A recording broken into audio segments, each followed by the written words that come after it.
Here we had Monroe Auto Clinic, which for years was the epicenter of Monroe automobile repair from Bruce Grout, providing expert repair and service to all models and vehicles. I'm surprised they're not in business with a wrap like that. On our left is where we had the main storage for many of the steel tubing parts that were put into the pickle tanks, cut and shipped around the world for use in automobiles, shotguns, and other various parts and pieces and components. Shotguns? And what? Barrels? Shotgun slide. Really?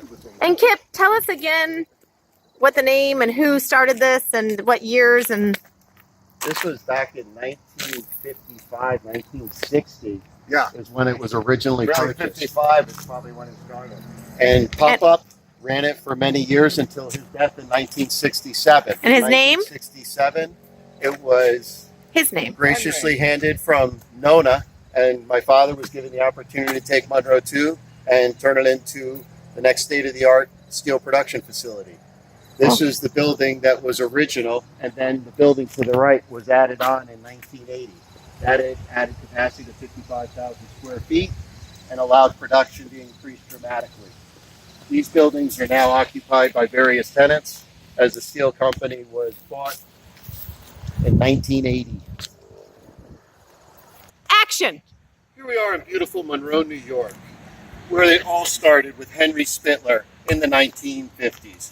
Buying a huge foundry in the center of Monroe, people thought the man wasn't quite all there and then realized he was onto something. Starting a steel company that would become the forefront of American technology, shotguns, automotive parts, things everyday use that you would never imagine was produced right here in Monroe, New York. Henry was dedicated to steel as he came from Germany, and his one passion in life was to be a successful American, of which he set out to do and accomplished.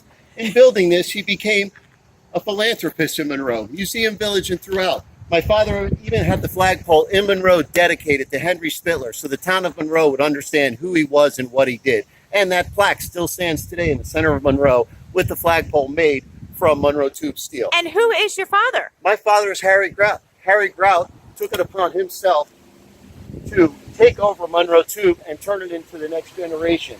We added a 55,000 square foot production facility that took over from the main facility and modernized steel tubing production and fabrication. Harry Grout and Henry Spittler both had the corner office up here and were able to look up down upon their empire and made sure everyone knew they were there watching, making sure everything was okay. Then, and later on, as the steel industry changed, the company was sold to a larger conglomerate who was able to take the facility and turn it and make a profit for many years to come.